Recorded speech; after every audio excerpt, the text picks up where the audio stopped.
बिस्मिल्लाहिर्रहमानिर्रहीम। अस्सलाम वालेकुम स्टूडेंट्स। आज हम करने जा रहे हैं 9th क्लास तर्जुमातुल कुरान मजीद की सूरह नंबर 6 जो कि है हमारे पास सूरह शोरा। एक अलग टॉपिक है, बिल्कुल एक नई सूरत है और न्यू थिंग्स हम लोग आज इसमें देखेंगे जो कि है हमारे पास सूरह नंबर 6 सूरत शोरा पेज नंबर 73 पे आज हम देखेंगे इसको। तो चलिए स्टार्ट करते हैं आज का सबक। पेज नंबर 73 सूरह शोरा, और इसका बहुत कम सिलेबस है। इसमें हम लोगों ने कोई आयत का तर्जुमा जो है वो याद नहीं करना। आप लोगों ने सिर्फ इसके लिए इस सूरत में शॉर्ट आंसर्स, MCQs और खुलासा और मुफस्सिल मजमून, ये 4 से 5 चीज़ें तैयार करनी है। जो आपके पास आयात का तर्जुमा होता है, बामुहावरा तर्जुमा, वो आपके एग्ज़ाम्स में सूरत शोरा की कोई आयत जो है वो इंक्लूड नहीं होगी। तो इसमें से किसी भी आयत का बामुहावरा तर्जुमा एग्ज़ाम्स में आपसे नहीं पूछा जाएगा। तो चलिए स्टार्ट करते हैं। सूरत शोरा। सूरह शोरा मक्की सूरत है, इसे अंडरलाइन कर लीजिए, ये हमारे पास MCQs के लिए इंपॉर्टेंट है। इसकी आयात की तादाद 227 यानी कि 227 है, इसे भी मार्क कर लीजिए। ये भी हमारे पास MCQs और शॉर्ट पॉइंट ऑफ व्यू से दोनों के लिए इम्पॉर्टेंट है। आगे आ जाता है सूरत शोरा का तारुफ। सूरत शोरा की खुसूसियत ये है कि ये आयात के लिहाज से तवील तरीन मक्की सूरत है। सूरत शोरा के आखिर में अच्छे और बुरे शायरों की निशानियाँ बयान की गई हैं। इसी मुनासबत से इसका नाम सूरत शोरा है। सूरत शोरा का खुलासा साबका अंबिया कराम अलैहिस्सलाम के वाक़यात के ज़रिए मुसलमानों को तसल्ली देना है। तो उसके तारुफ में 3 चीज़ें हैं कि एक तो ये सबसे लंबी मक्की सूरत है, तवील सूरत है, और इसके आखिर में अच्छे और बुरे शायरों की निशानियाँ बयान की गई हैं, और शायरों की निशानियों की वजह से इस सूरत का नाम सूरत शोरा है। और इसका खुलासे में साबका अंबिया कराम के वाक़यात के ज़रिए मुसलमानों को तसल्ली दी जा रही है। तो ये इसका बिल्कुल छोटा सा तारुफ है। आगे आ जाते हैं हमारे पास इसके मज़ामीन। सूरत शोरा का आगाज़ हज़रत मोहम्मद रसूलुल्लाह सल्लल्लाहु अलैहि वसल्लम को तसल्ली देने से होता है। इसे अंडरलाइन कर लीजिए, ये हमारे पास MCQs के लिए इंपॉर्टेंट है। फिर साबका अंबिया कराम का अपनी अपनी कौमों को हौसले और साबित कदमी के साथ अल्लाह ताला की वहदानियत की दावत देने का जिक्र है।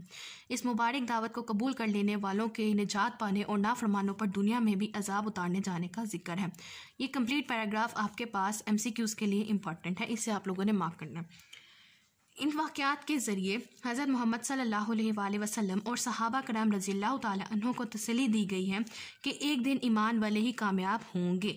तो इसमें क्या बात बयान की गई है, मेन चीज़ क्या है कि एक दिन ईमान वाले ही कामयाब होंगे। इसे मार्क कीजिए MCQs और शॉर्ट दोनों के लिए। मुशरिकीन मक्का और दूसरे नाफरमानों को मतवज्जा किया गया है कि वो नाफरमान कौमों के दर्दनाक अंजाम से ख़बरदार होकर अपनी इस्लाह कर ले। कुरान मजीद के फ़ज़ाइल और हक़ानियत का बयान ये है कि इस किताब को अरबी ज़ुबान में तमाम जहानों के परवरदिगार ने हज़रत जिब्राईल अलैहिस्सलाम के ज़रिए हज़रत मोहम्मद सल्लल्लाहु अलैहि वसल्लम के क़ल्बे मुबारक पर उतारा है। सूरत के आखिर में शायरों की अमूमी कमज़ोरियों को बयान करते हुए अच्छे शोरा की सफ़ात भी बयान की गई हैं। तो ये बहुत इंपॉर्टेंट है। उसमें ये लाइन इस पूरे मज़ामीन के लास्ट पैराग्राफ में कि इस सूरत के आखिर में शायरों की अमूमी कमज़ोरियों को बयान करते हुए उन्होंने अल्लाह ताला ने अच्छे शायरों की सफ़ात बयान की हैं। ये हमारे पास हो गया तारुफ, खुलासा और मज़ामीन। नेक्स्ट आ जाता है हमारे पास इल्मी और अमली नुकात। सूरत शोरा के मुताले से जो इल्मी और अमली नुकात मालूम होते हैं, इनमें से कुछ ये हैं। कुरान मजीद अल्लाह ताला की तरफ से एक रोशन किताब है। इसे अंडरलाइन कीजिए कि किताब कुरान मजीद अल्लाह ताला की तरफ से किस तरह की किताब है, रोशन किताब, जिसमें ज़िंदगी गुजारने के वाज़ेह असूल मौजूद हैं। ये सूरह शोरा की आयत नंबर 4 का नुकात है। हमें अरबी ज़ुबान सीखनी चाहिए क्योंकि अल्लाह ताला ने कुरान मजीद को अरबी ज़ुबान में नाजिल फरमाया है। सूरह शोरा की आयत नंबर 194।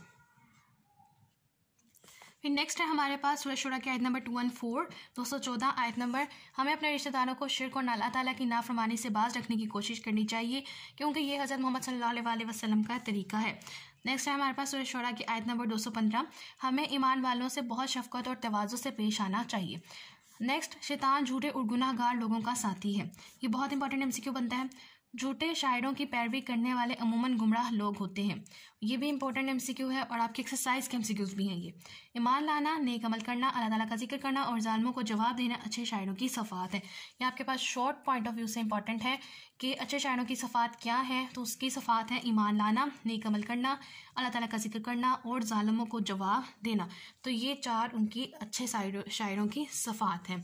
और मैं हमेशा आपको D1 से कह रही हूँ, 9th क्लास की तर्जुमातुल कुरान में जो आपका पार्ट है इल्मी और अमली नुकात, ये MCQs और शॉर्ट के लिए बहुत ज़्यादा इंपॉर्टेंट है कोई चीज़ इतनी ज़्यादा इंपॉर्टेंट नहीं है जितने आपकी इल्मी और अमली नुकात है। इसमें से आपके पास MCQ आते हैं, शॉर्ट आंसर आते हैं, हर एक लाइन आपका MCQ और शॉर्ट आंसर बन सकता है।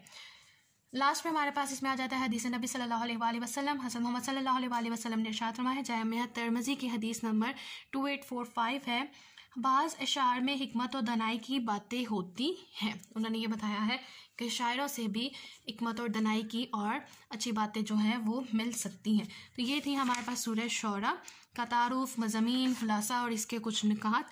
और इसमें MCQs देखें, और इसमें से सिर्फ आपके MCQs यहाँ से इस तरह से आएंगे कि आयात इसकी हैं हमारे पास 227, रुकू हैं हमारे पास 11, उसके अलावा ये हमारे पास मक्की सूरत है, ठीक हो गया। और इसमें से आपने किसी आयत का तर्जमा नहीं करना। उन्होंने आयात लिखी है, पूरी सूरत उन्होंने यहाँ मेंशन की है, लेकिन हमने यहाँ से कुछ भी नहीं करना।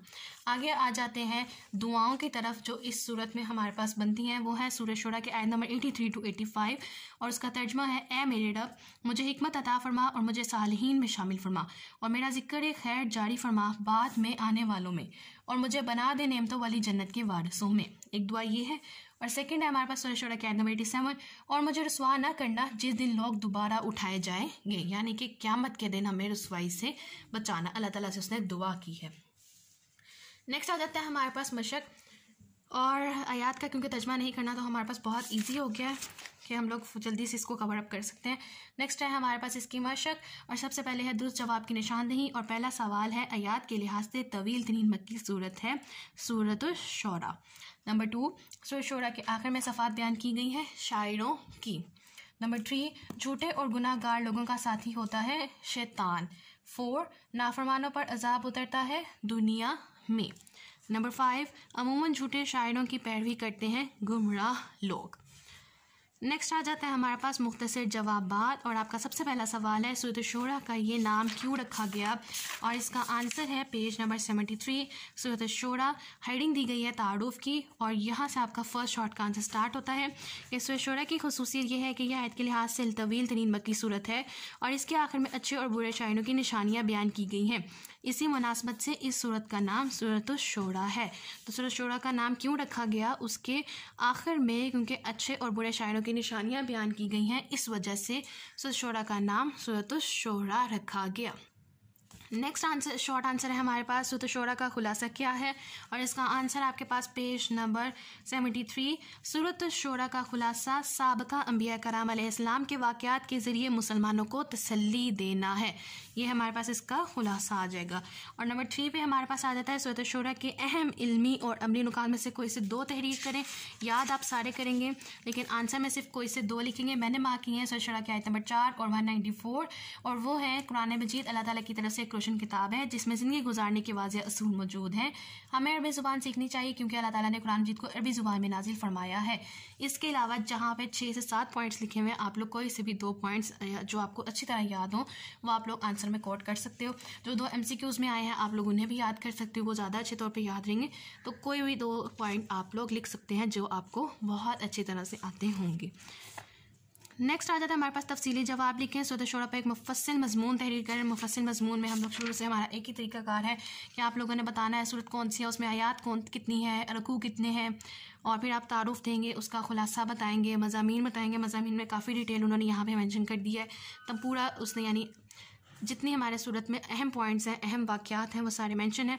इसके मज़ामीन में सबसे पहली चीज़ ये है कि इसका आगाज़ आप सल्लल्लाहु अलैहि वसल्लम को तसल्ली देने से होता है। फिर आप सल्लल्लाहु अलैहि वसल्लम के बाद उन्होंने साबका अंबिया किराम का अपनी कौमों को हौसले और साबित कदम के साथ अल्लाह ताला की वादानियत यानी अल्लाह ताला के एक होने की दावत दी, उस चीज़ का जिक्र किया नंबर 2 पे। और फिर उन्होंने कहा कि इस मुबारक दावत को कबूल करने वालों को जिन्होंने अल्लाह ताला की वादानियत की दावत दी है, और फिर जिन लोगों ने उसको कबूल किया है तो उसको नजात पाने और जिन्होंने नजात मिलेगी, और जिन्होंने नाफरमानी की है उन पर दुनिया पर भी अजाब उतरेगा, और आखिरत में तो उन्हें सज़ा जो है वो दी ही जाएगी। उसके बाद आ जाता है कि ईमान वाले ही कामयाब होंगे। ये आपका पॉइंट होगा इस मजमून का कि आप तमाम वाक़यात के ज़रिए आप सल्लल्लाहु अलैहि वसल्लम और सहाबा किराम को अल्लाह ताला की तरफ से तसल्ली दी गई है कि एक दिन कामयाबी उन्हीं को मिलेगी जो ईमान वाले होंगे।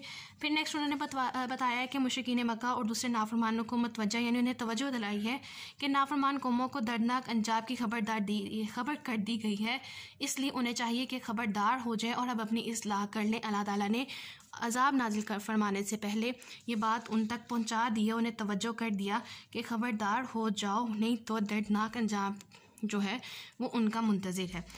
फिर लास्ट में आप बताएंगे कुरान मजीद के फ़ज़ाइल और हक़ानियत का बयान कि इस किताब को हम लोगों ने अरबी ज़ुबान में नाजिल फरमाया है और तमाम जहानों के परवरदिगार यानी अल्लाह ताला ने हज़रत जिब्राईल अलैहिस्सलाम के ज़रिए आप सल्लल्लाहु अलैहि वसल्लम के कल्ब मुबारक पर इसको उतारा है।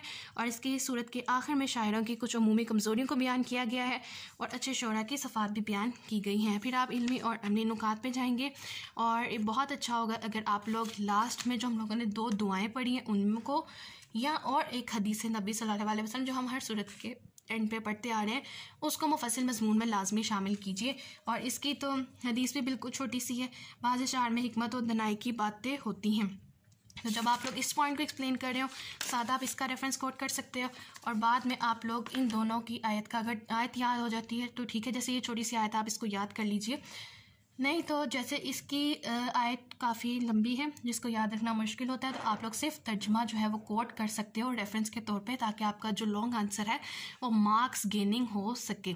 अगर आप सिर्फ थ्योरेटिकल लिखते जाओगे, कोई रेफरेंस नहीं दोगे तो वो आपका मार्क्स 1 से आधा मार्क्स कट सकता है। तो इट्स बेटर कि अगर आयत अरबिक में याद नहीं है तो मार्कर से प्रोमिनेंट करके इन्वर्टेड कॉमास में आयत का तर्जमा और हदीस नबी जो हम लोग हर सूरत के एंड पे पढ़ते हैं उसको मुफस्सिल मज़मून में लाजमी तहरीर करें, ताकि आपका जो लॉन्ग आंसर है वो मार्क्स गेनिंग हो सके। और ये वाला जो सब्जेक्ट है बहुत मार्क्स गेनिंग है, बहुत छोटी छोटी चीज़ें जो हम लोगों ने तैयार करनी है और बहुत आसान है, कोई मुश्किल चीज़ इसमें नहीं है। तो स्टूडेंट्स ये था हमारे पास आज का लेक्चर जिसमें हम लोगों ने कंप्लीट सूरत शोरा का डिस्कस किया, उसकी रीडिंग देखी, MCQs और शॉर्ट आंसर्स देखे और लास्ट में हम लोगों ने लॉन्ग आंसर्स को डिस्कस किया।